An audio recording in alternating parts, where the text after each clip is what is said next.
Vou falar, não, vou falar, sem dúvida. Sem dúvida. Pessoal, é o seguinte, eu resolvi passar esse trabalho aqui porque a gente tem pouca oportunidade de falar de filosofia, na verdade. Né? Essas 2 aulas que a gente tem por semana, elas não são suficientes para a gente abordar assim, de maneira introdutória os temas, já é difícil. Assim, para dar uma ideia em qualquer tema, né?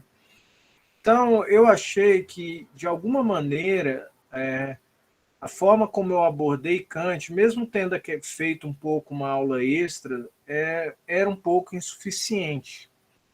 Então, eu resolvi passar esse trabalho, que exige um pouco de pesquisa da parte de vocês, mas também não é um absurdo, que concilia um pouco a ética kantiana, que é uma.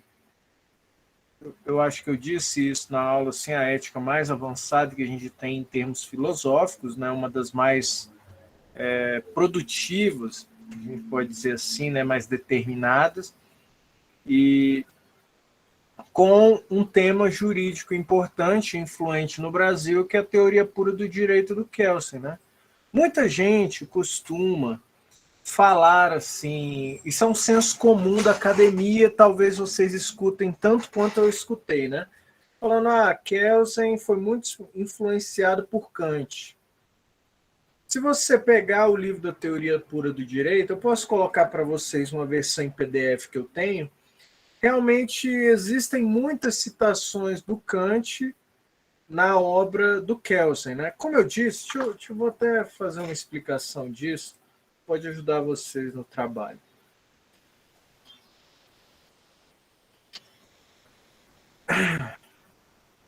É o seguinte, eu disse para vocês que existem 3 tipos básicos do que a gente costuma chamar de uma maneira única e errada, na minha opinião, de positivismo.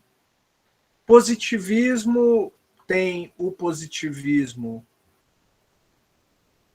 que é o movimento intelectual que foi inaugurado por Auguste Comte. Esse aqui é o positivismo que não diz respeito diretamente ao direito. Né? Era um movimento, como eu disse, intelectual, de maneira geral, que pregava uma espécie de, deixa eu colocar aqui, realismo científico extremado,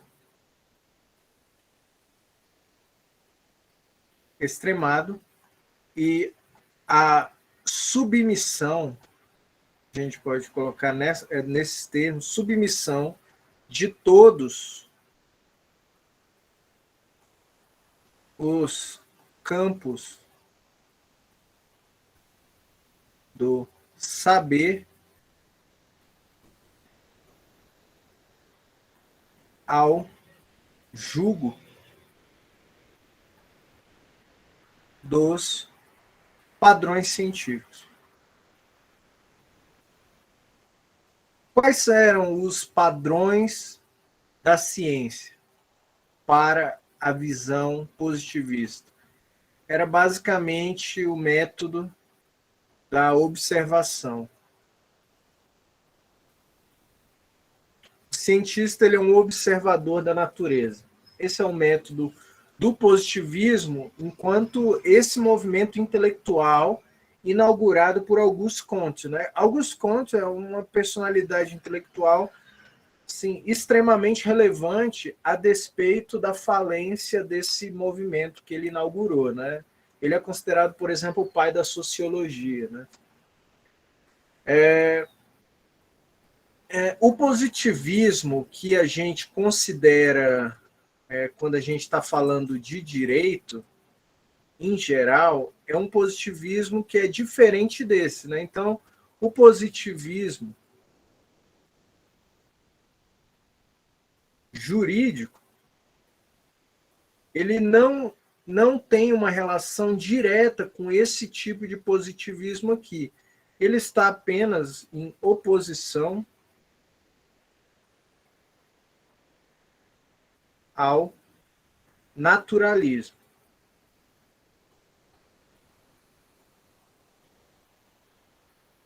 Jurídico. O positivismo, em geral, remete ao que está positivado ou ao que está escrito. Vocês estão conseguindo ver a letra desse tamanho aqui? Ou está pequena? Eu estou enxergando. Pessoal, alguém está com dificuldade? Que daí eu aumento a letra. Eu estou enxergando. Tá bom. Se tiver ruim, vocês me avisam aqui. Olha como isso fica complicado. Eu estou aqui fazendo uma pequena introdução ao pensamento do Kelsen. Kelsen, ele era um positivista um pouco nesse sentido. Isso aqui é chato, um pouco nesse sentido e um pouco nesse sentido. Porque no início do século XX, surgiu um movimento que a gente chama de neopositivista. Neopositivismo, ou a gente chama de movimento intelectual do Círculo de Viena. Kelsen fazia parte desse Círculo de Viena. Esse é o ponto. Ele tem influências que é desse tipo, de um positivismo jurídico, mas tem uma parte, uma espécie de reformulação desse positivismo aqui. Esse movimento aqui, em especial, ele foi muito influenciado por pensamentos do Kant, que para essa escola tinha matado o pensamento metafísico, e tinha influências grandes também de um pensador alemão chamado Ludwig Wittgenstein. Geralmente eu erro a grafia do nome dele aqui. Vou até ter que conferir aqui. Não, o livro dele por aí. Não, tá certo, do jeito que eu escrevi. Tá certo. Aqui tem um I e aqui é um I. Isso. Ludwig Wittgenstein, uma personalidade para lá de curiosa, né? Que focava, diferente dessa escola aqui, em duas coisas: independência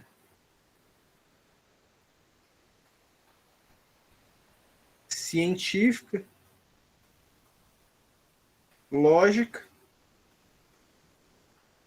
e linguagem.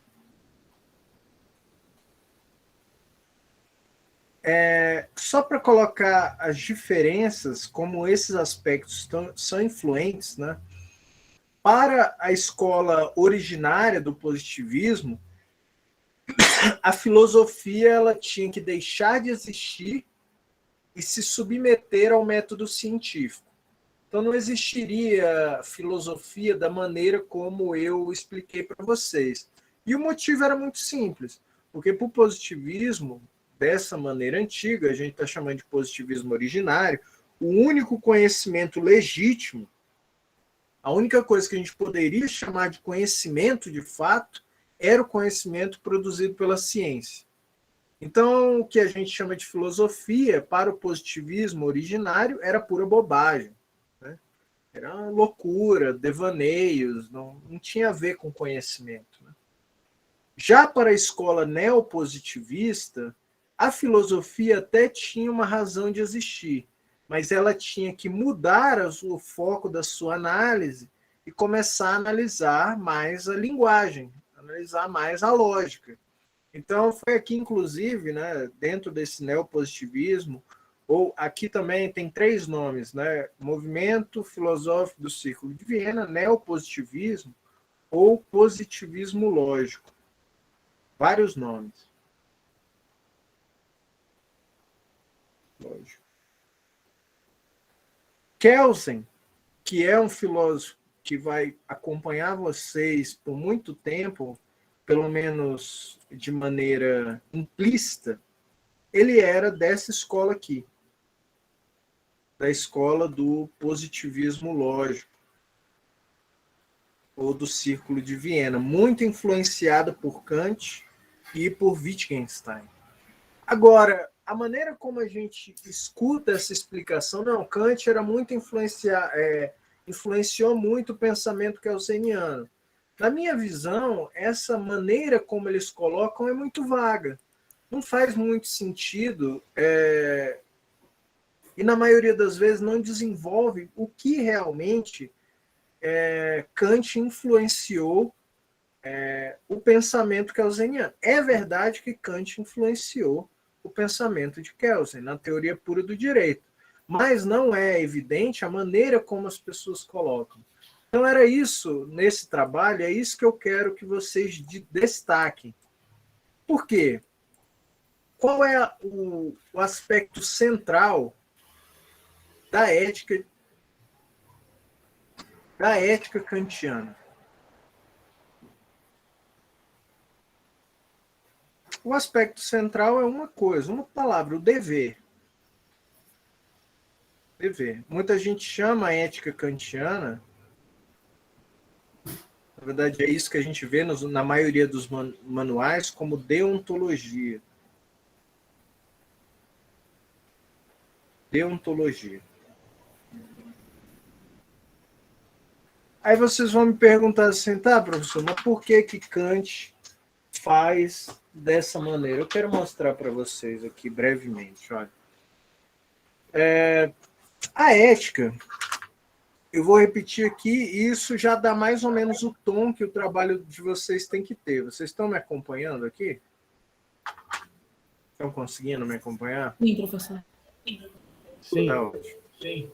Tá ótimo. Eu estou praticamente dando a resposta do trabalho para vocês. Vocês têm que desenvolver um texto.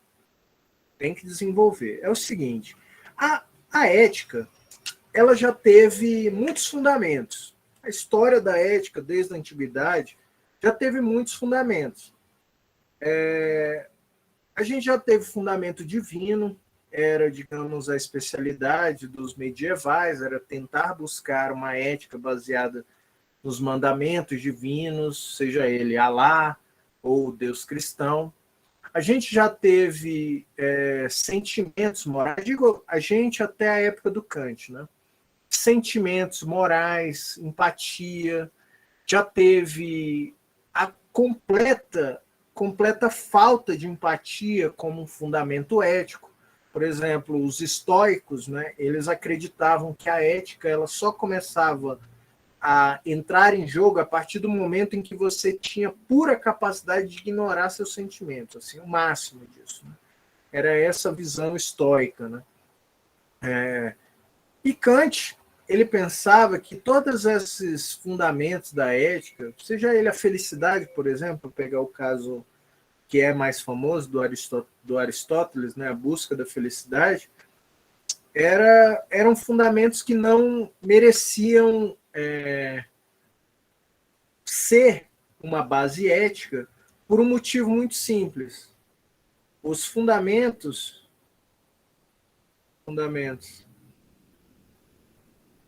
vou colocar até entre aspas, até então vistos,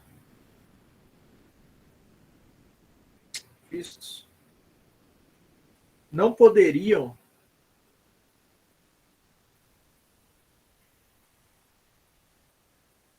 ser universalizados.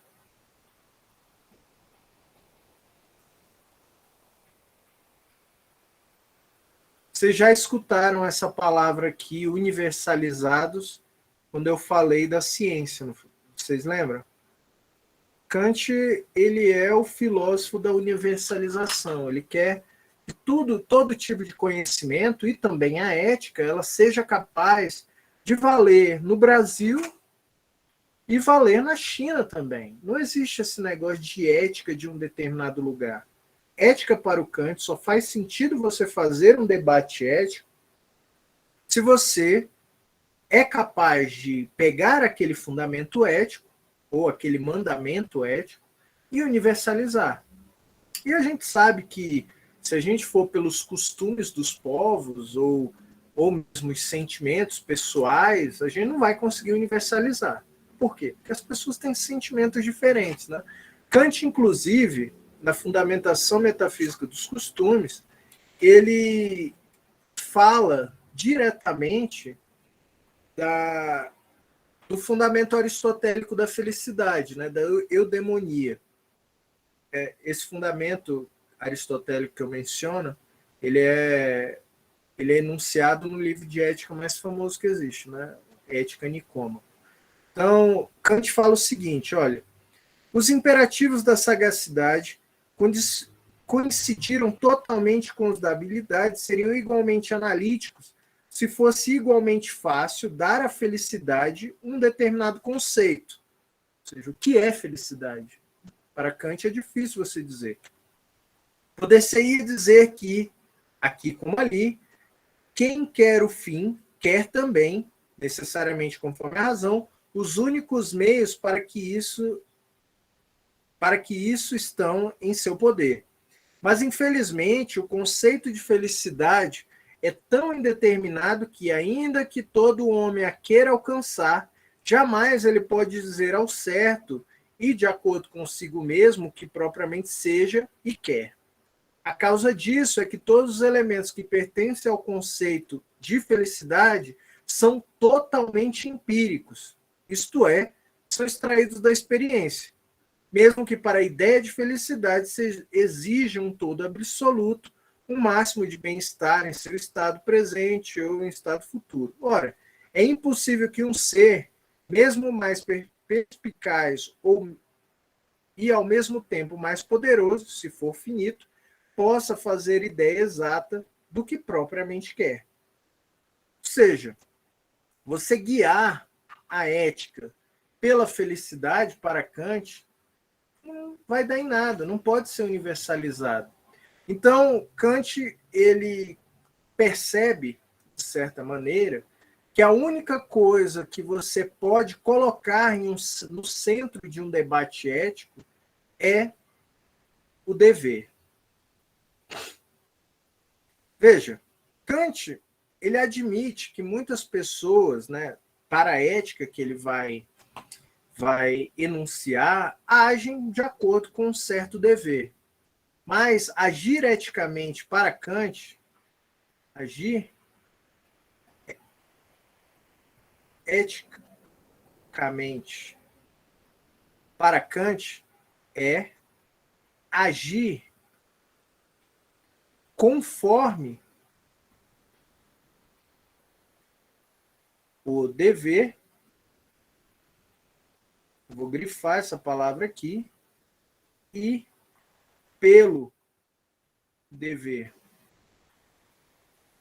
Essa parte aqui é a central. Veja, pensem... Pode falar, Robson. Isso seria mais ou menos o modo da ética que é colocado no serviço público, né? Porque nós somos obrigados a agir pelo dever e conforme o dever e pelo dever, porque não podemos ali, como o senhor falou um pouco antes, levar o sentimento em consideração, né?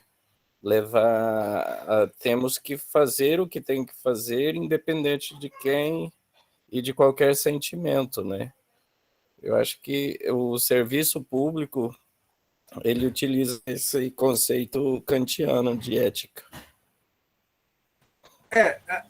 Acontece, e aí que eu queria chegar, né, que existe uma parte kelseniana que faz essa análise que você começou a fazer, Robson. Será que existe, dentro do direito, por exemplo, um agir pelo dever, apenas pelo dever? Esse é o ponto. Por que que não? Vocês vão ler, eu vou passar para vocês um capítulo, né? A grande diferença que se coloca do direito para a ética, e esse ponto aqui ele é talvez um tanto controverso, porque ele exige que você esteja adotando uma ética kantiana para fazer essa comparação, né? A ética, ela em geral, ela não possui uma coisa que o direito tem como essencial, que é a noção de sanção. Sanção. Quem colocou essa ideia de sanção como algo essencial ao direito? Foi Kelsen. Kelsen foi o grande pai da análise da sanção. Para Kelsen, o direito tem essencialmente um instrumento da sanção, enquanto a ética ela prescinde da sanção. Esse aqui é um bom ponto de análise, caso vocês queiram seguir para essa ideia de comparar Kant e influências e a influência do Kant em Kelsen. Kelsen, na obra dele, né, Teoria Pura do Direito, tem uma preocupação grande em destacar os efeitos sancionatórios e como que isso diferencia o direito de qualquer ordem normativa, por exemplo, a ética. Né? A ética kantiana, ela prescinde de qualquer tipo de sanção. Isso é verdade. Isso, de fato, é verdade. Por que, Robson, então, eu teria tendência a discordar do que você falou em relação ao tipo de conduta que é adotada em geral, pelo menos, no poder público, né, pelos agentes públicos. Pode falar. Eu estou com um olhar no meu trabalho, que é de fiscalização, né? Então, assim, não se aplicaria a todo o serviço público geral. Mas no trabalho de fiscalização, tanto no de policiamento, por exemplo, você pega uma situação que mesmo que a pessoa, você tenha uma afinidade com aquela pessoa, mas o que ela está fazendo vai de contra aquilo que a lei determina, que é exatamente o seu trabalho, que você tem que agir. E se você olhar pela ética, o dever de agir, não é pelo fato de que você gosta daquela pessoa que você vai deixar de tomar a ação devida naquele momento. Né? Sim, o grande ponto aqui que eu estou querendo estressar, até para ajudar vocês no trabalho, é que o direito, ele necessariamente, ele tem uma ordem externa ao ato, externa ao dever. O que é isso? É a punição. Por exemplo, questão de pessoalidade no serviço público, né? Com certeza, me parece, pelo menos em um termo de ética coletiva, que é correto que o serviço público não seja utilizado para favorecer uma pessoa determinada ou prejudicar uma pessoa determinada. Mas, juridicamente, o que faz disso ser um dever jurídico de fato, e essa é uma concepção kelseniana, é o fato de que, se você não agir de maneira impessoal no serviço público, você vai ser punido. Existem crimes, existem leis de improbidade, tudo mais, punições, multas e etc. É isso que garante a força coercitiva do direito.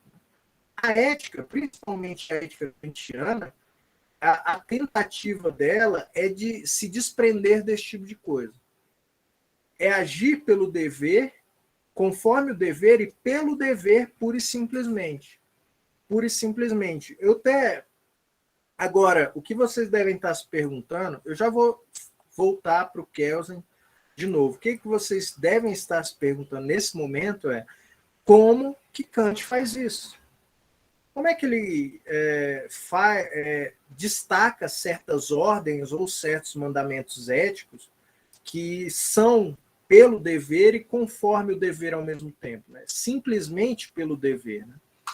Tem uma citação aqui que eu quero ler para vocês. Aqui eu estou lendo a Fundamentação Metafísica dos Costumes, viu, pessoal? É um texto pequenininho.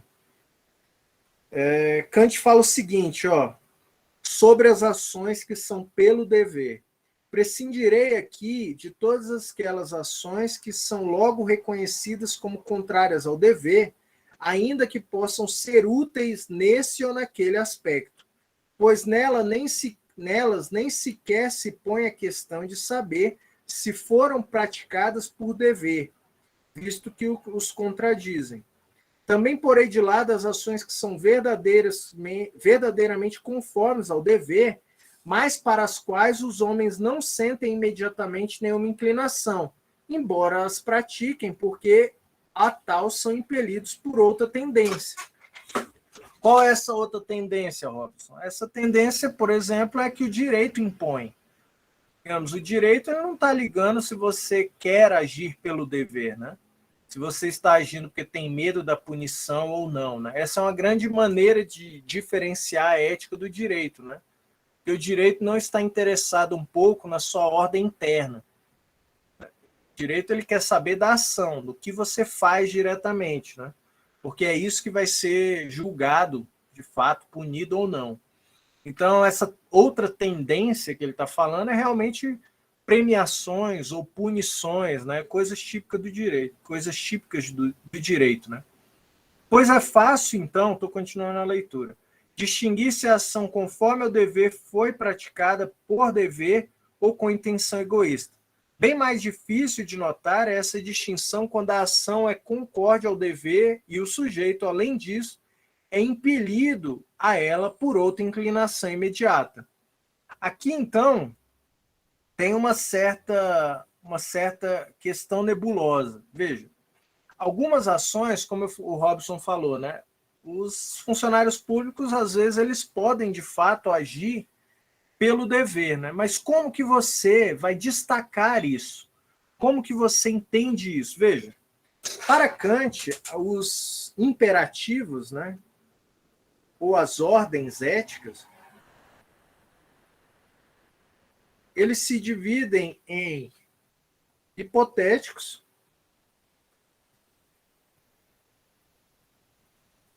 ou categóricos.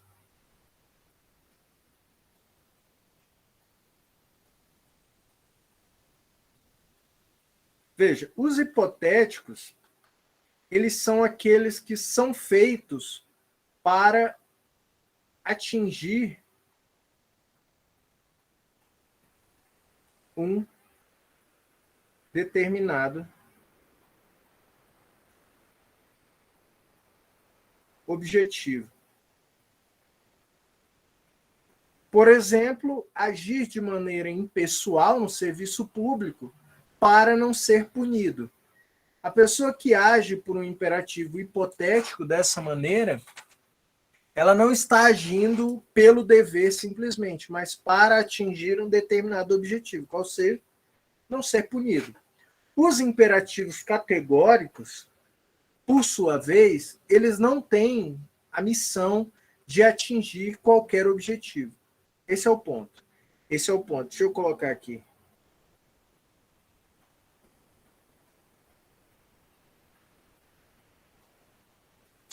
Tem um trecho que ele fala disso especificamente, eu selecionei.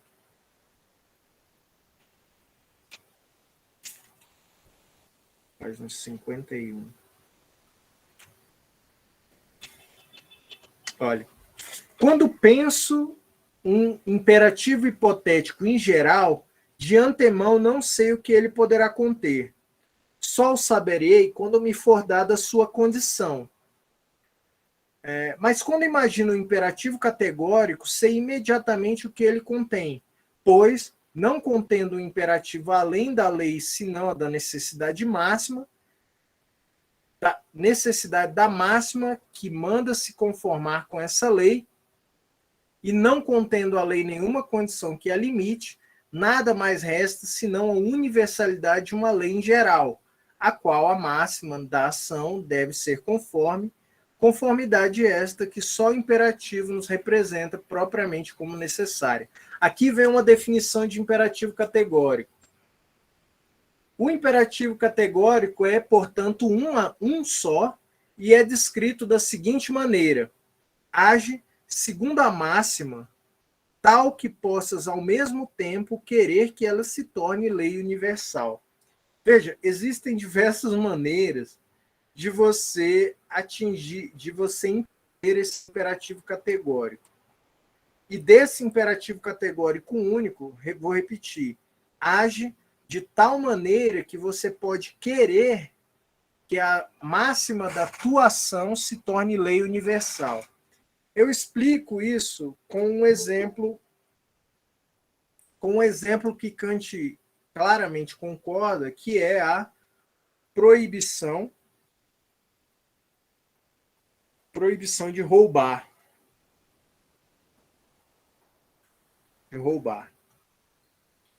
Veja.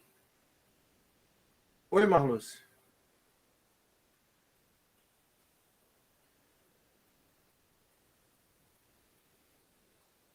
Você está com alguma dúvida? Se tiver dúvida, pode perguntar, viu, pessoal? Olha como o imperativo categórico, pela definição kantiana, nos dá que é proibido roubar. Veja, vamos supor, por redução ao absurdo, veja como a lógica está aqui, que você queira roubar e acha isso certo. E você aponta uma arma para uma pessoa e rouba. Vamos colocar aqui uma correntinha de ouro. Aqui. Você roubou a correntinha de ouro de uma pessoa. Veja, qual é o fundamento da ação de roubar? É você adquirir propriedade, correto? A força. Você está adquirindo a propriedade à força. Veja, se isso aqui fosse uma atitude correta, pela ética kantiana, você poderia querer que essa ação fosse universalizada. Ou seja, que todo mundo pudesse agir como você age. Essa é a questão.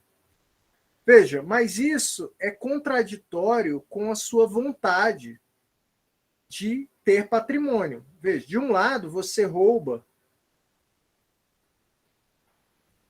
para ter patrimônio. De outro lado, pelo imperativo categórico, né, pelo mandamento de universalização, todo mundo poderia roubar.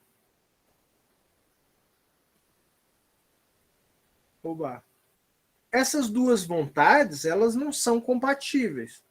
Por quê? Porque se todo mundo pode roubar, porque é ético fazê-lo, né?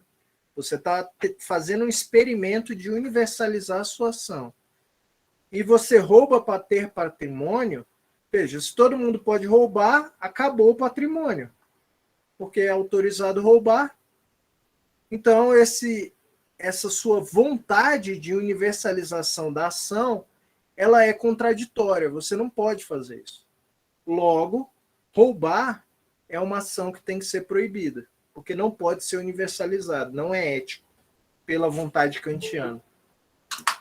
Tem um outro exemplo que Kant dá, esse exemplo eu que bolo, isso não está no livro do Kant, mas tem outro que Kant fala sobre a vontade de viver, o dever de viver. Página 52. Veja, até um pouco mórbido, mas é muito interessante, olha. Uma pessoa que, por uma série de adversidades, chegou ao desespero e sente desapego à vida, mas está ainda bastante imposta da razão para indagar a si mesmo se não será talvez contrária ao dever para consigo atentar contra a própria vida. Procuremos agora saber se a máxima da sua ação poderia se tornar uma lei universal da natureza. A sua máxima, contudo, é a seguinte: por amor de mim mesmo, admito um princípio, o de poder abreviar a minha vida, caso esta, prolongando-se, me ameace mais com desgraças do que me prometa alegrias. Trata-se agora de saber se tal princípio do amor de si mesmo pode se tornar a lei universal da natureza. Mas logo vê que uma natureza cuja lei fosse destruir a vida em virtude do mesmo sentimento, cuja determinação é suscitar sua conversão, se contradiria em si mesma e, portanto, não existiria como natureza. Veja, ele está querendo dizer o seguinte: se todo mundo que se sentisse triste, né, pela questão de universalização, destruísse a própria vida, bom, a natureza mesmo iria se destruir, né, iria acabar. Então, ele considera que é contraditório que você se mate nesse caso, né? Por conseguinte, aquela máxima de forma alguma poderia se dar como lei universal da natureza. E, portanto, é absolutamente contrário ao princípio supremo de todo dever. Ou seja, é dever das pessoas viver, né? É um mandamento ético kantiano. Veja, o que eu estou querendo dizer aqui para vocês, né? Engraçado, Kant tem até uma parte que ele fala, né? Mas isso é uma parte mais, não é uma análise tão profunda, né? Ele está querendo ressaltar como que a teoria dele é focada no dever, né? Ele fala assim que as pessoas que não têm motivo nenhum para viver, por exemplo, a mulher deixou, não tem dinheiro, apanhou na rua, não tem amigo, são essas as pessoas que estão aptas a cumprir o dever de uma maneira mais forte, entendeu? Segundo Kant, né? Porque nesse momento ele sabe que a pessoa ela não está vivendo, digamos, por causa das alegrias que ela tem na vida, mas centralmente porque ela tem o dever de viver. Ela não pode abreviar a própria vida. Esse é o ponto kantiano. Eu estou querendo destacar essa questão do dever aqui, porque na teoria kelseniana, ele também foca, por isso que é chamado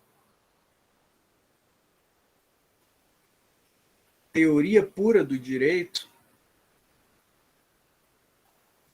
pura do direito, foco aqui na parte que é pura, porque a única coisa que é analisada dentro da teoria pura do direito é a noção de norma jurídica.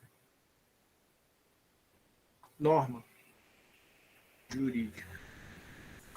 Assim como Kant tenta se afastar completamente desses objetos internos, aliás, desses objetos externos ao dever, por exemplo, felicidade, punição, dor, alegria, esse tipo de coisa, Kelsen também afasta da análise jurídica elementos que você ressalta imediatamente quando você pensa em direito. Quando você pensa em direito, qual é a primeira coisa que vem à cabeça? Informalmente. Justiça? Exatamente. Era essa palavra que eu estava procurando. Justiça. Kelsen tem um livro. Esse livro está até aqui do meu lado. Eu não vou achar ele aqui, mas o nome do livro é A Ilusão da Justiça. Ilusão da Justiça. Para ele, a análise jurídica não tinha que ficar focando em justiça. Quer ver outra coisa que falam muito junto com o direito? Política. Política. Tem outros, deixa eu ver aqui, questão de social. A gente pode colocar entre aspas aqui, porque está muito amplo essa maneira como eu coloquei. Por quê? Porque a análise da ciência do direito, da teoria pura do direito, ela foca simplesmente em falar da norma jurídica, que é determina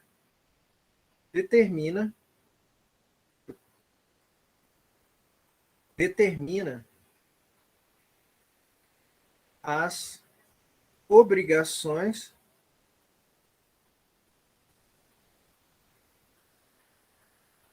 dentro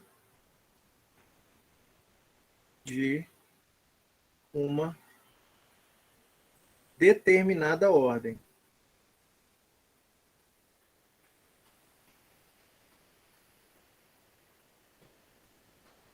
Por exemplo, muitas vezes, né, a gente é inclinado, principalmente pelos noticiários, né, a questionar certa legitimidade de uma lei que foi promulgada por um Congresso, né? O Congresso, sei lá, promulgou uma lei que fala sobre a vestimenta em universidades, né? Agora todo mundo é obrigado a usar calça.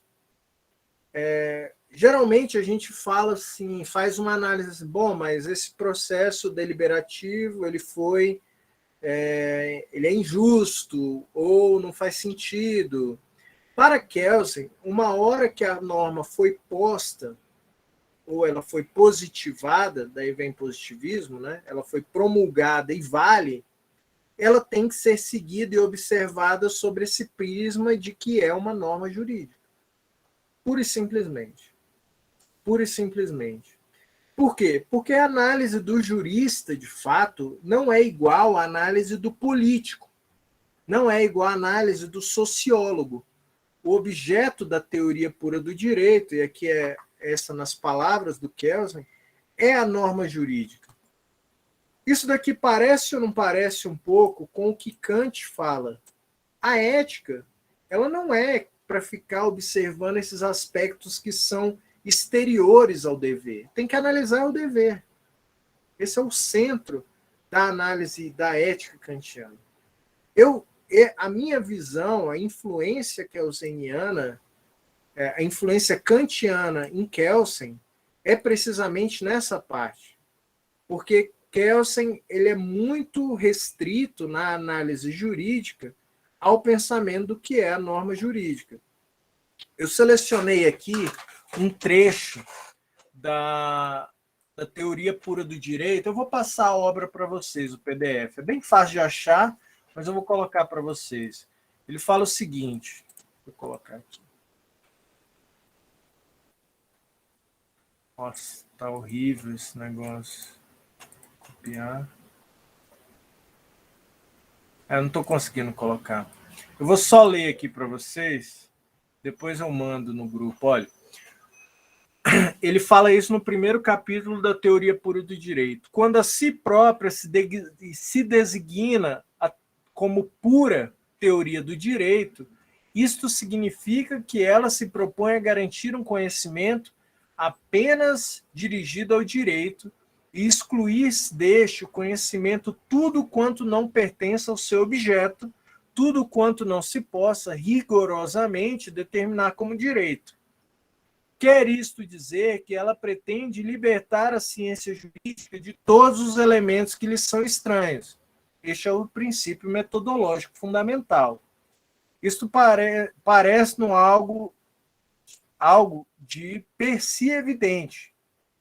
Porém, um relance de olhos sobre a ciência jurídica tradicional, e aqui começa a crítica do Kelsen, né? Tal como se desenvolveu no século XIX e XX, mostra claramente quão longe ela está de satisfazer a exigência da pureza. De um modo inteiramente acrítico, a jurisprudência tem se confundido com a psicologia, por exemplo, o sentimento de justiça, né? Ou a sociologia, com a ética ou teoria política. Esta confusão pode, porventura, explicar-se pelo fato de essas ciências se referirem a objetos que, indubitavelmente, têm conexão com o direito. Quando a teoria pura empreende delimitar o conhecimento do objeto em face desta disciplina, falo não por ignorar, ou muito menos por negar essa conexão, mas por quem tenta evitar um sincretismo metodológico que obscurece a essência da ciência jurídica e dilui os limites que lhes são impostos pela natureza do seu objeto, qual seja a norma jurídica. Então, a conexão que eu espero que vocês consigam fazer no texto, um texto assim que mostre pelo menos que você entendeu o que eu falei aqui e que mostre que você deu uma leve pesquisada, é mostrar que ao tempo que a ética kantiana quer se livrar de coisas alienígenas, a teoria pura do direito também quer se livrar de, ele chama aqui da metodologia da ciência jurídica tradicional e focar a sua análise apenas na norma jurídica. Na norma jurídica. Então... Eu acho que esse exemplo que ele pegou da jurisprudência deixa bem claro esse ponto de influência externa do sentimento de justiça, que realmente, quando se trata a maioria das decisões, é voltada para isso, né? Para o sentimento de justiça. Decidiu assim porque essa é a forma mais justa, mas não seguiu a lei ao pé da letra. Às vezes até porque não existe lei que aquilo, né? Sim, não, fora as influências políticas, né? Você pega algumas decisões jurídicas, elas... Hoje o judiciário está abarrotado de decisões com sentimentos políticos, né? Pois é, isso era uma coisa que Kelsen criticava bastante, né? Kelsen criticava muito isso, né? De que o direito, pelo menos da maneira como Kelsen via, ele deveria ser, pelo menos, ausente de análise política. Eu quero que vocês entendam essa parte de que um lado, Kant, ele propõe para a universalização, e pode-se dizer por uma visão científica da ética, que nós nos livremos de todas as análises externas e foquemos apenas no dever. De outro lado, do lado do direito, Kelsen propõe algo parecido. Para a ciência jurídica se estabelecer como ciência de fato, ela precisa ter um objeto único, que não é político, que não é social, que não é psicológico. É o quê? É o único objeto que é particular ao direito, que é a norma jurídica. Eu falo que isso é influente, não é a minha opinião, assim, que Kelsen tem como único objeto a norma jurídica. Esse trecho aqui que eu estou falando fala disso. O maior comentador de Kelsen, que é o italiano Norberto Bobbio, vocês já devem ter lido o Bobbio, né? Também ele é historiador e tudo mais. Cara bem prolífico, né? Ele tem um livro, Teoria da Norma Jurídica, que ele era um kelseniano ferrenho, né? Teoria do ordenamento jurídico, é focado na norma jurídica. Então, tudo é a norma jurídica para análise da teoria pura do direito. Então, essa compatibilidade, essa simetria, eu posso falar assim, que eu quero que vocês vislumbrem. Não estou falando que vocês têm que ser especialistas, mas vocês têm que mostrar para mim que vocês entenderam essa conexão, entendeu? Façam comentários como esse que o Robson fez, né? Veja, é muito interessante a gente observar as decisões jurídicas, como elas são influenciadas, por exemplo, pela opinião pública. Isso mostra que a análise do direito, pelo menos nesses casos, não está sendo como Kelsen pensa, que é análise puramente normativa. E daí vocês vão pegando o espírito da coisa, entendeu? Veja, assim como é difícil você fazer uma teoria pura do direito, Kelsen reconhece isso, né? Por que é difícil? Porque o direito mexe com coisas que são sensíveis, né? Vida das pessoas, sentimento de justiça, né? Kelsen não está negando que o sentimento de justiça existe, né? Ele está negando que seja possível alcançar tal coisa com o direito, né? Pode falar, Marlúcio, manda. Professor, eu perdi o iniciozinho da aula, então eu vou só resumir o que eu entendi aqui do trabalho. Porque aqui o senhor colocou, com base no exposto, elabore um texto e explique a base do pensamento kantiano. Tudo bem. Inclusive ético, a teoria do direito. Então, o senhor quer que faz um comparativo ou uma análise entre o Kant E Kelsen, é referente à teoria do direito, que cada um... Não referente à teoria do direito, a teoria pura do direito é de Kelsen, né? Aí eu não entendi aqui. É referente... É para fazer uma análise de Kant, né? O que ele tem por ética, né? E relacionar mais ou menos com o pensamento de Kelsen. É isso? Ou não é nada disso? Veja, ó, como é que você faz uma comparação? É muito fácil. Você explica o objeto 1, explica o 2, e daí faz um parágrafo conclusivo mostrando, olha, tem semelhança aqui e aqui, semelhança nesse ponto e nesse ponto. O que eu fiz aqui para vocês é uma comparação. Sim, então é isso, né? É para você explicar mais ou menos sobre a teoria do direito, pura do direito, né, que é o pensamento de Kelsen, né? E explicar sobre o pensamento de Kant, sobre a ética e tal, né? E ele com os pensamentos conclusivos, né? Então, tá bom. Sim, entendi mais ou menos. Mas eu dei aqui a espinha dorsal do trabalho, né? Enquanto Kant quer pensar o dever para universalização, Kant é o pensador da universalização, é o pensador do racional para a universalização. E Kant e Kelsen, por sua vez, é o pensador da universalização no sentido de que ele quer fazer o direito virar uma ciência, entendeu? Quer fazer o direito virar uma ciência. Como que um faz? Um faz focando no dever ético. O outro faz focando na norma jurídica. Essa coisa que eu quero que vocês observem, né? De um ponto de vista kantiano, se vocês pegarem a minha aula sobre teoria do conhecimento de Kant, ele fala que a ciência, o pensamento científico, ele é feito para universalizar as coisas. A gente pensa em termos científicos por causa dessa capacidade que ela tem de, para usar o termo kantiano, para ir além da experiência possível. Ou, em outras palavras, para ir além do que a gente pode experimentar de fato. É por isso que a gente valoriza a ciência.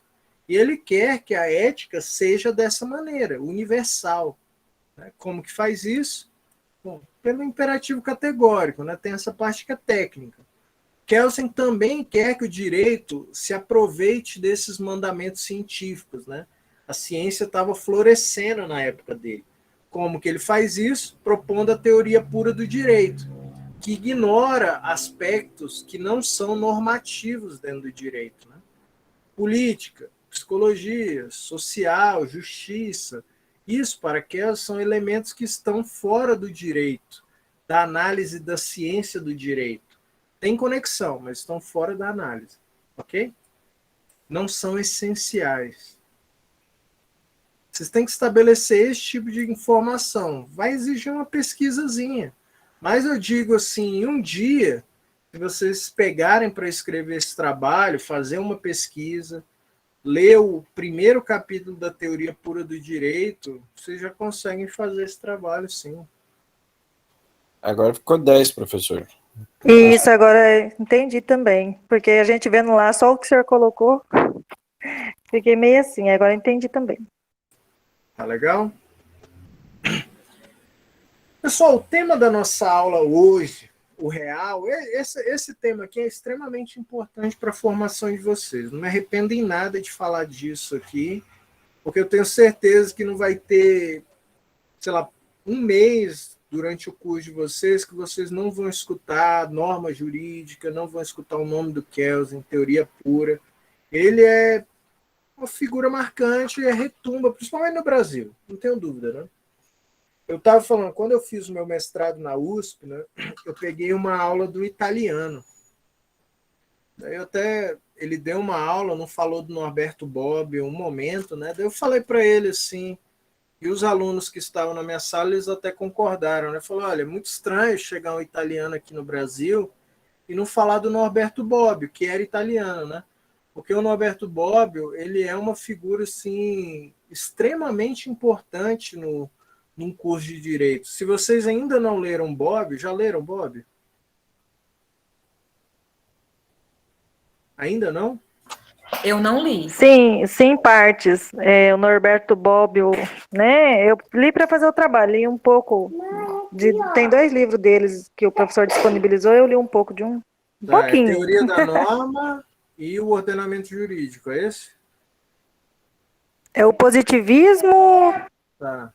e um outro que eu não lembro o nome aqui, mas eu li um pedaço. Norberto Bobbio tem uma centena de livros quase. Ele é um cara que publicou muito, muito influente.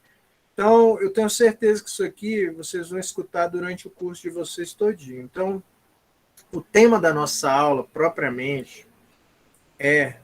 Deixa eu ver, eu perdi o livro do Copenau aqui. Tá. O tema da nossa aula, de verdade, era discutir um pouco o tema da filosofia brasileira.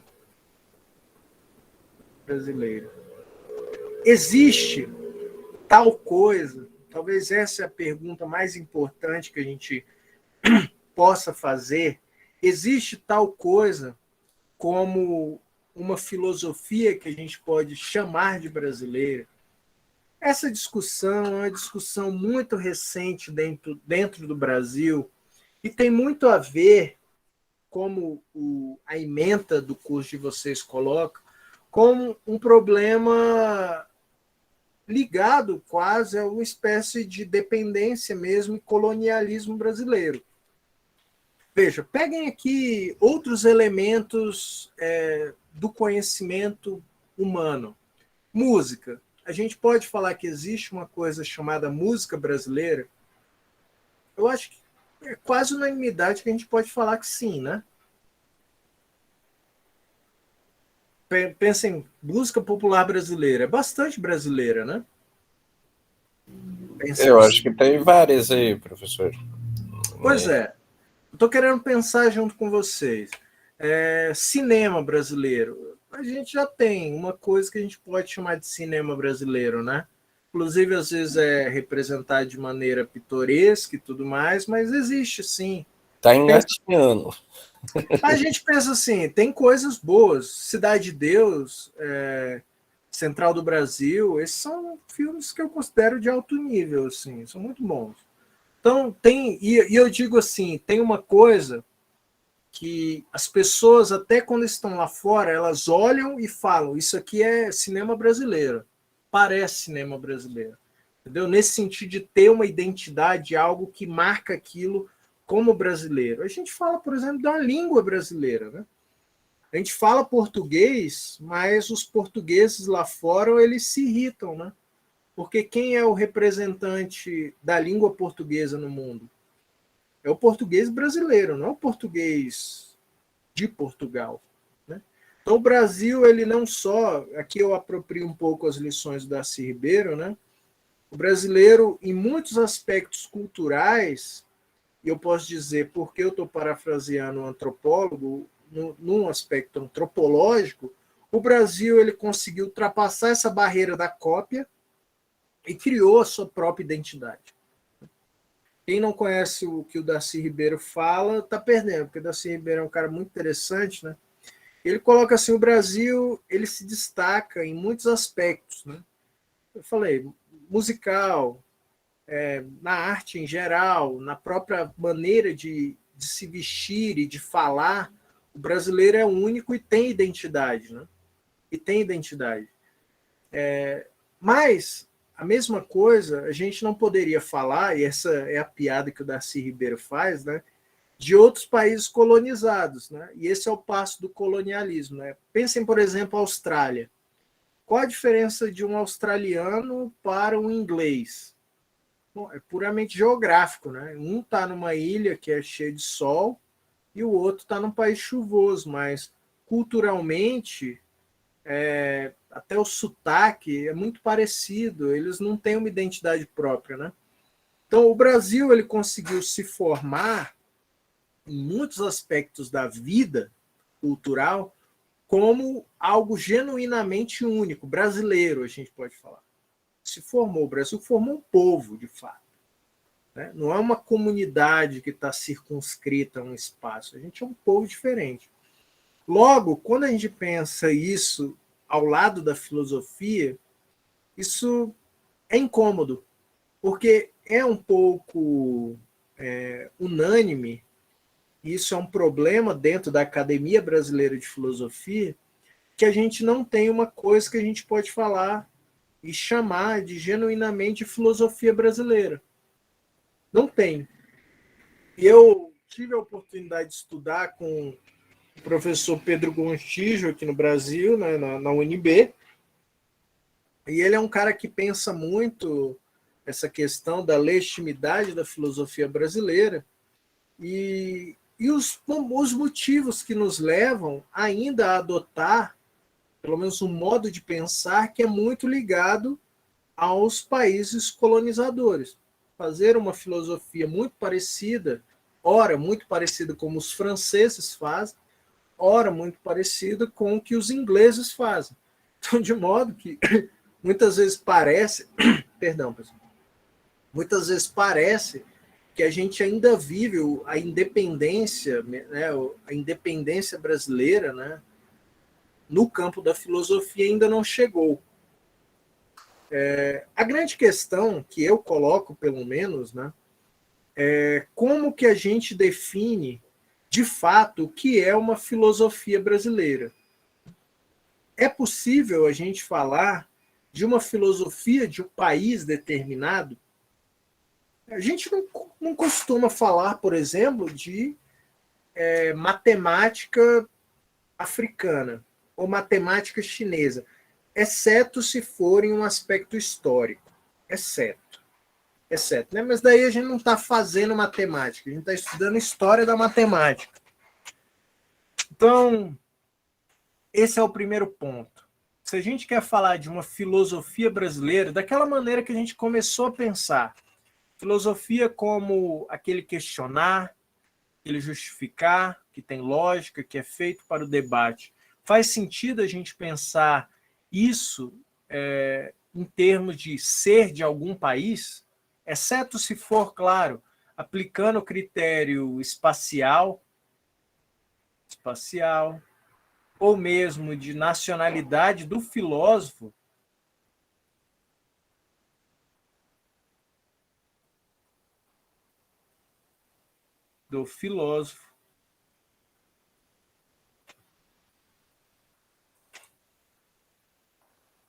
ou, por exemplo, a língua utilizada. Filosofia que é feita em português pode ser dita uma filosofia brasileira, ainda que repita todos as maneiras e os trejeitos e respeitem uma certa escola que é feita do estrangeiro. Veja, muitos filósofos brasileiros, e aqui eu cito recentemente, né, o Adoc Lobo, por exemplo, ele fala que na filosofia brasileira falta o mesmo que aconteceu na arte brasileira, né? Uma espécie de movimento antropofágico e até, de certa maneira, um certo tom de xenofobia com o que é feito no estrangeiro, para que a gente possa, por um tempo pelo menos, reavaliar o que a gente faz aqui para tentar entender o que a gente faz aqui. Então, falta no Brasil o que a gente poderia chamar de um movimento antropofágico.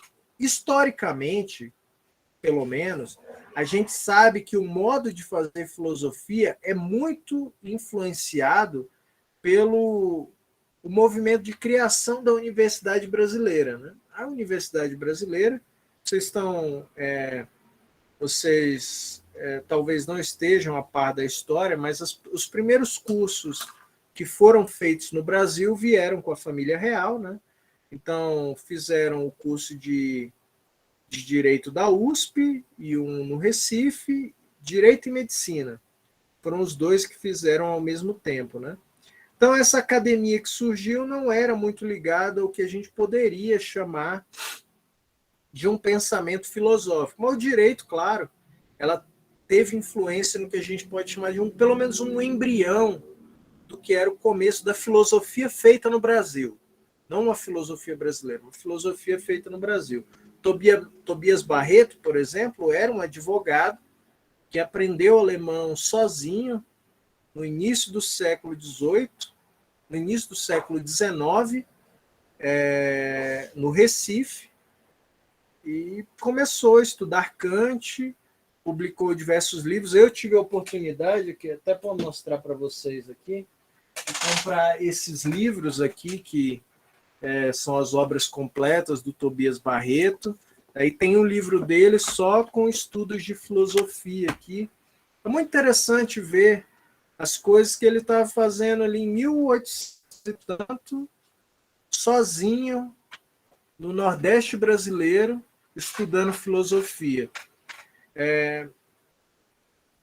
Mas o que marca, de fato, o nascimento da filosofia no Brasil foi a formação da Universidade de São Paulo, que importou, no caso, muitos pensadores da França, em especial, e formaram ali o que a gente costuma chamar de Fefelete, né, que é a Faculdade de Filosofia e Letras ali da Universidade de São Paulo.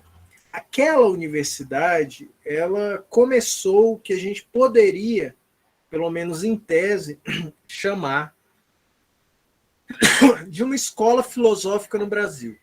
Eles são bastante influentes, talvez vocês conheçam o nome brasileiro de filosofia mais influente da USP.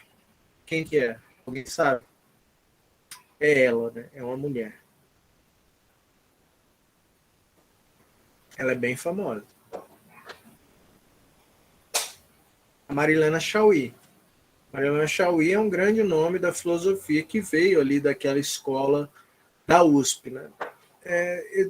Teve um debate na Ampof, esse é o debate que eu tenho baseado nessas aulas, né, que argumenta, isso é na voz do Safatli, que é um cara bem ativo. Vocês conhecem o Safatli? Ele é bem ativo politicamente, né? Ele fala que um dos problemas da academia de filosofia brasileira é o que ele chama de relações de filiação. Relações de filiação, na visão dele, seria um conjunto de instituições, de meios de difusão, estou lendo o que ele escreveu, de regimes de adesão e exclusão, de promessas e benefícios simbólicos e materiais, de debates que levam os mais novos a repartirem práticas dos mais antigos, caso respeitem a normatividade que até agora se consolidou. O que ele está descrevendo é que a prática das escolas brasileiras, em geral, né, e eu acho que aqui ele está fazendo uma crítica direta ao que a Marilena Chaui faz de maneira muito forte, né, é que muitas vezes a academia brasileira é muito truncada para o que a gente poderia chamar de um pensamento novo. De modo que a filosofia que a USP herdou do modo, por exemplo, francês de se fazer filosofia, praticamente não mudou, e logo não pode ser dito uma filosofia com uma marca brasileira, porque existem essas relações de filiação. A academia, a universidade em geral, é muito baseada em relações de filiação, nessa concepção do Saflat. Se você fala uma coisa muito diferente, em geral as pessoas vão te punir de alguma maneira, institucionalmente falando, né? Você não ganha bolsa, você não consegue orientação para o doutorado, muitas vezes não consegue emprego, não consegue publicar. Esse tipo de coisas é o que Safat fala de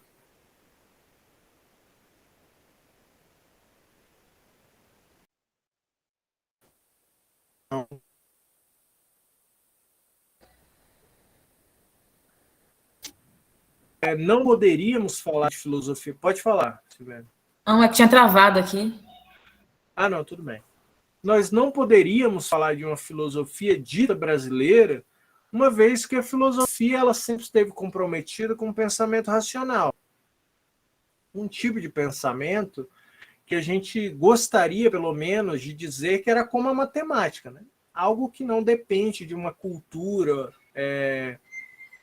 ou propriamente de quem está fazendo, algo subjetivo, né? Isso, claro, é verdade, e eu gostaria de pensar que é uma verdade pura, muito embora a gente sabe, pelo menos aqui dentro do Brasil, que existem problemas, pelo menos do ponto de vista ético-político, que mereçam talvez uma certa análise e uma particularidade, algo especial. Eu cito aqui esse problema, que esse livro, na verdade, esse livro aqui é um best-seller, viu?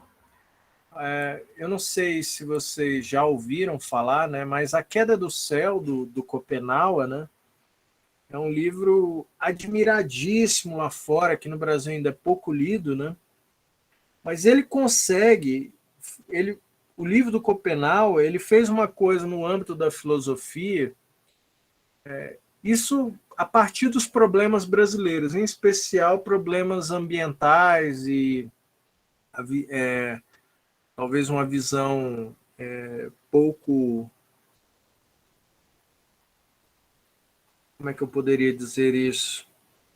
Menos centralizada na academia, talvez. O livro do Schopenhauer, ele fez uma coisa muito boa dentro da filosofia, que foi fazer um pensamento original. E fazendo uma coisa que, no caso, o Cabreira, né, que é um professor que é até aposentado aqui da UNB, fala e que é muito interessante. Eu vou ler aqui um trecho, é um trecho até de um artigo meu que eu não publiquei, mas isso explica um pouco. Olha, Cabreira é cuidadoso em encampar as críticas do Safato em relação às relações de filiação, quanto à importância de se estabelecer uma questão da filosofia nacional. Afinal, diz Cabreira, dizer que um programa de filosofia nacional um engodo é talvez aceitável, mas não é dizer que pensar a filosofia desde o Brasil também o seja. Ou seja, a gente pode usar os instrumentos da filosofia, talvez não para fazer uma filosofia brasileira, né, inovadora, mas para pensar problemas brasileiros, né, a partir do Brasil. Isso eu acredito ser possível. Afirmar que a filosofia sobre temas do Brasil é sem sentido é dar legitimidade ao argumento da filosofia universal como única forma de filosofia. Isso, de fato, no caso, o Cabreira tem razão. Nem tudo na filosofia é universal. Filosofia política, por exemplo, eu acho que pouca gente duvidaria de que a questão política no Brasil é uma das mais difíceis do mundo. Então, existiria, eu diria, espaço para uma filosofia tipicamente brasileira dentro do pensamento, a partir, pelo menos, dos problemas brasileiros. Né? E Cabreira fala o seguinte: os polos do perigo parecem ser um universalismo abstrato que pensa a filosofia surge diretamente das raízes mesmas da razão. Creio que esta é a visão vigente no Brasil. E um nacionalismo ultraconcreto que pensa que a filosofia surge de territórios assinalados, mas trata de circunstâncias reflexivas, não de nacionalidades. Então, por que eu estou fazendo aqui? Isso aqui é apenas um discurso sobre o que eu penso dentro desse tema que está na ementa. A filosofia, de fato, sempre esteve muito comprometida com uma espécie de segregação. É duro admitir isso, como uma pessoa que ama a filosofia, mas isso é verdade. Então, se houve uma época em que o mundo se dividia entre os civilizados e os bárbaros, pensando na antiguidade, a filosofia estava lá, com um dedo, para dizer isso. Se a filosofia era feita em Atenas, era porque se sustentava em uma sociedade escravocrata, duramente escravocrata, né? Assim, não era poucos escravos, né? Era um escravo, era, sei lá, 5 escravos para cada cidadão livre. Foi isso que permitiu a filosofia nascer.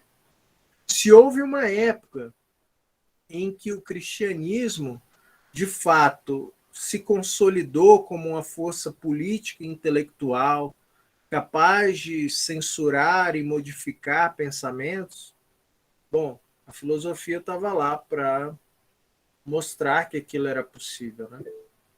Pode falar, Valdeci. Não. Como que a filosofia pode estar resolvendo os problemas do Brasil? Assim, dá um exemplo para a gente. Veja, a filosofia, eu não saberia dizer o que é resolver os problemas do Brasil. Né? Não saberia. O que eu posso dizer é que a filosofia... Pode falar, Robson. No meu ponto de vista, por exemplo, uma questão que está muito presente no Brasil, que o senhor falou, ambiental, né? Se começássemos a analisar o pensamento brasileiro em relação a esse problema ambiental e comparar com o pensamento europeu referente ao mesmo problema, né? Nós temos um problema, uma visão culpista, somos culpados. Já o europeu tem uma visão, eles são culpados. Aí quando você analisa os fatos em si, quem é que mais preserva, o brasileiro ou o europeu? Então, quem é mais culpado em si? Eu acho que uma filosofia deveria começar por esse tipo de análise. Né? Não, faz sentido também, faz sentido. Sem dúvida, parte, pelo menos parte, não estou falando tudo, né? Tem uma parte dessa campanha ambiental que é também imperialista colonial, de fato. Os europeus eles têm sim uma visão de cima para baixo quando a gente fala na questão ambiental, isso é verdade. E uma grande parte do brasileiro, assim, sem se basear em pesquisas, né? Okay. Mas em experiência empírica, de pessoas que você troca ideia com ela. Grande parte, principalmente dentro das universidades, implanta o sentimento culpado. Nós somos os maiores culpados do planeta pelos problemas ambientais, enquanto, na verdade, é muito o contrário. Nós somos a maior solução, temos as maiores proteções ambientais no mundo, né? E eu acho que a filosofia poderia começar a contribuir por aí, para o brasileiro. Começar assim, temos que preservar, sim, não tem uma visão contrária, né? Mas começar a avaliar assim, até onde realmente somos culpados, né? E esse seria um pensamento que deveríamos começar a desenvolver. Mas quando é igual o senhor falou há pouco, quando você fala algo que é diferente dentro de uma universidade, você é quase que crucificado, né? Não só dentro da universidade. Quando você fala contrário ao pensamento da maioria, cai em tudo em cima de você, né? E isso é um problema. Eu não sei exatamente do que você está falando, assim, né? Muitas coisas são reconhecidas, né? Por exemplo, essa questão ambiental que você expressou, né? Existem diversas maneiras de você falar desse objeto específico, né? Porque vamos pegar esse exemplo aqui, porque realmente eu já escutei um debate bom sobre isso, né? Existe uma maneira que o debate se divide, né? Tem aqueles que falam assim: o mundo vai acabar, a gente tem que seguir exatamente o que a Europa manda fazer. É uma maneira de ver. E existem aqueles que fazem um raciocínio que eu considero plenamente falacioso, que é: se a Europa falou, está errado necessariamente e não existe problema ambiental. Bom, os dois lados parecem estar claramente com algum erro nesse sentido. De fato, existe uma conformação entre desenvolvimento e um tanto de dano ambiental, né? A Europa prejudicou muito o meio ambiente para estar onde eles estão agora nesse momento, né? Não é? Inclusive tem uma fala, essa fala é até do Vladimir Putin. Essa fala ela tem uma legendada assim, né? Tem as legendas dela. E ele fala assim: você não pode impor um tipo de energia limpa, por exemplo, para a África, porque a África ainda está em desenvolvimento, né? E energia limpa é uma energia cara, né? Então, você vai dizer para um africano, ou mesmo para um brasileiro, né? O brasileiro tem até um nível de energia um pouco melhor, né? Você vai dizer para o africano que ele não pode utilizar certo tipo de energia que é essencial para o seu desenvolvimento, só porque ela é um tipo de energia que ainda é suja? Bom, então, nesse sentido, o compromisso europeu, se eles querem energia limpa dessa maneira, seria eles pagam essa energia, né? Então, tem sim uma espécie de visão colonial, que eu diria, no discurso ambiental, sim, quando ele é aceito de maneira crítica. Então, respondendo o Valdeci aqui, né, o que eu considero que a filosofia pode dar em termos de análise é fazer quase esse meio de campo, nesse assunto específico, né, de entender exatamente quais são uma visão global da coisa. Qual é o debate, realmente? O que tem aí? O que é o raciocínio que a gente pode dizer que é falacioso ou não? Bom, algumas coisas me parecem falaciosas nesse discurso específico, né? Então, continuando o que eu estava falando, eu não sei se eu respondi, Valdeci, nem se eu fiz uma boa ponderação para o que o Robson falou, mas o que eu queria dizer, para finalizar, é que a filosofia, por muito tempo, ela de fato esteve comprometida com uma certa visão que a gente pode chamar de dominadora ou opressiva, ou colonialista, imperialista, tem vários termos que se pode usar para designar mais ou menos a mesma ideia, e demorou um tempo para a gente aceitar que a filosofia pudesse, como é que eu posso dizer, pudesse falar sobre certos aspectos sem favorecer uma certa visão dominante.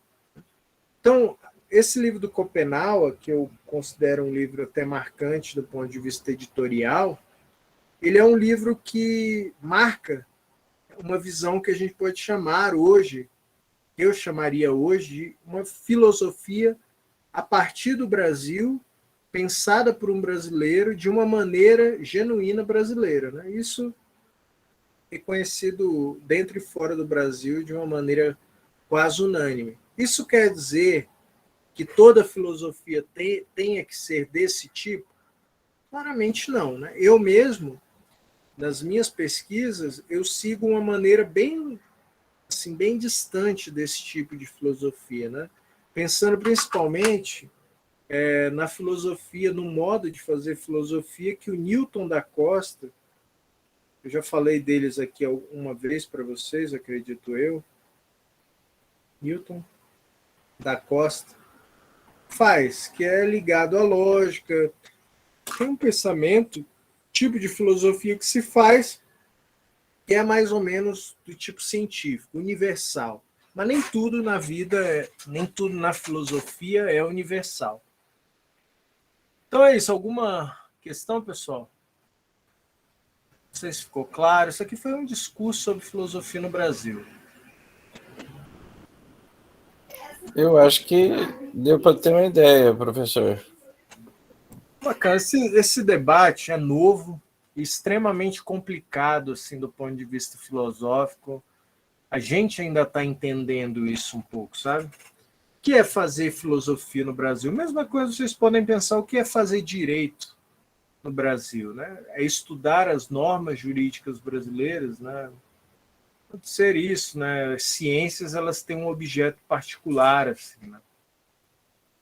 Então, será que ser um jurista no Brasil significa que você pode ser um jurista na Inglaterra? Que tipo de coisa que a gente faz quando a gente faz direito no Brasil, né? O que eu posso dizer, só fazer um paralelo com a profissão de vocês, né? É que o Brasil faz hoje, assim, uma coisa muito diferente do que se faz lá fora. Muito engraçado isso, né? A gente pensa assim que por estar apoiado em uma coisa como o Kelsen, né, que eu falei que é influente no Brasil, mas lá fora, Estados Unidos, por exemplo, eles meio que já esqueceram Kelsen, né? Esqueceram, a Europa já esqueceu Kelsen. A parte normativa, o pessoal já quer colocar em computador. O ser humano, ele faz muita pesquisa empírica no direito. É muito curioso isso. É uma moda.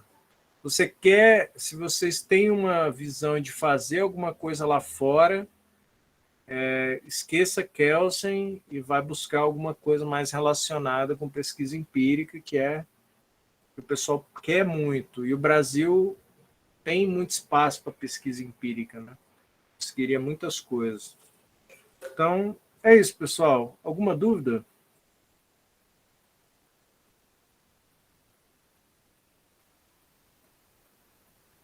Não? Tranquilo, professor. Se vocês tiverem mais dúvidas no trabalho, vocês podem me mandar um áudio, assim, pessoalmente. Professor, meu trabalho ele vai seguir esse rumo. O que você acha? Eu te respondo com áudio também, só para confirmar se vocês estiverem com muita dúvida. Pode ser? Com certeza vamos usar isso, professor. Obrigado. Essa aula já vai estar disponível amanhã? Amanhã. Ok. Amanhã à tarde eu acho que eu já boto, tá bom? Tá bom. Ok. Boa noite, pessoal. Boa noite. Boa noite. Boa noite, professor. Até a próxima.